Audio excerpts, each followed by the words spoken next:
Sandwiches of Canada with Sandwich Dad.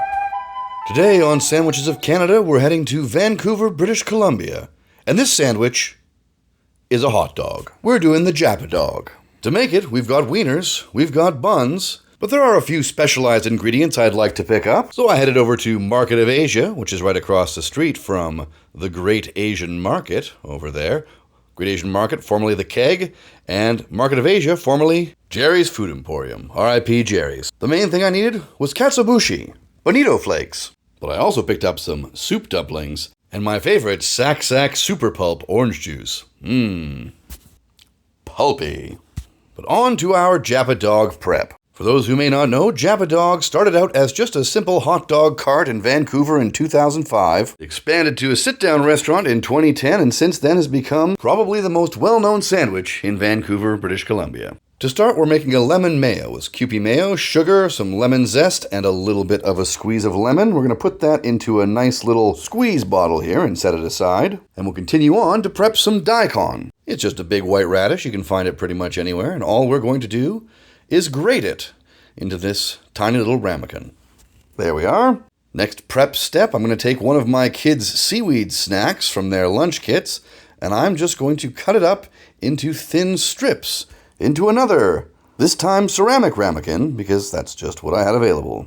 Ceramic ramekin would be a good name for a band, I think. Make it happen, sandwich fans. All right, we've got our mayo, we've got our nori, we've got our shredded daikon. Just need one more ceramic ramekin for our katsuobushi, our dried bonito flakes, which is smoked and preserved skipjack tuna flakes. There are a few other sauces I could have made myself, but I was at Market of Asia anyway, so I picked up some okonomi sauce, similar to a katsu sauce. I also picked up a bottle of ponzu. And then I schlepped on over to the Co-op and picked up some Co-op brand teriyaki, because I didn't want to make that myself either. But that's it. That's our mise en place. So now we can make our Japadogs. To prep our wieners, because we'll be making 3 variations of Japadog, we will cut diagonally, very quickly indeed, prepping those for the frying pan.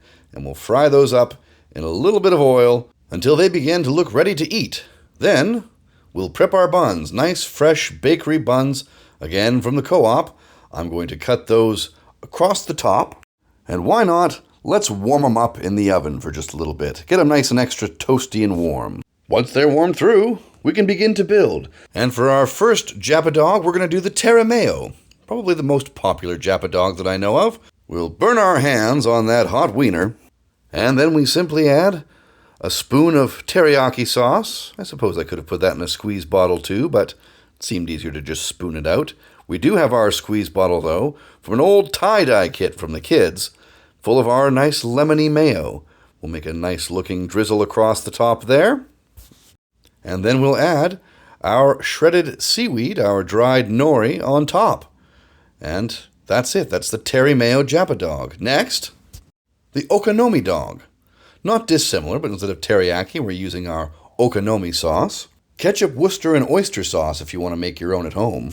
And next, we'll add again some more of our lemony Kewpie mayonnaise. And finally, on top of that is going to go our katsuobushi, our bonito flake. I think the first time I ever had a Japadog was in 2010, and I do believe it was the okonomi. And finally, for our third build, we're going to make the oroshi dog. This one is also quite simple, just our lovely grated daikon radish.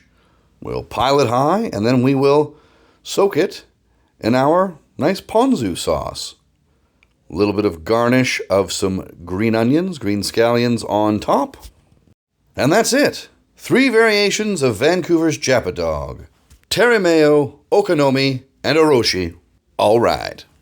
No cutting diagonally, just a reveal for these bad boys here. And we'll try all 3 in the order we made them. First, the Terimayo taste test. That is absolutely lovely. Only 3 main components, but incredible nice strong flavors. Definitely a standout so far, even though it's just the first one. All right, on to the next version. The okonomi Japadog. All right, taste test. Similar build, but very different flavor. The katsuobushi is a bit smoky, and the okonomi sauce is very strong and rich, and the mayo lightens it up a bit. On to the oroshi dog. All right, Figure out which end to use and taste test. Definitely quite a bit lighter. Not as much flavor as the other two, but still quite good. I think it does need one little thing though. Hold on. I just need to find my little tie-dye squeeze bottle of my lemon mayo. A little bit of that on there. We'll do a little re-taste test. Yes. Thumbs up. Very good. Still, I think the Terimayo is my favorite. I think it's something I'm going to keep making at home for myself as often as possible. Japadog, Sandwich Dog, Sandwiches of Canada, Sandwich Dad. Good day!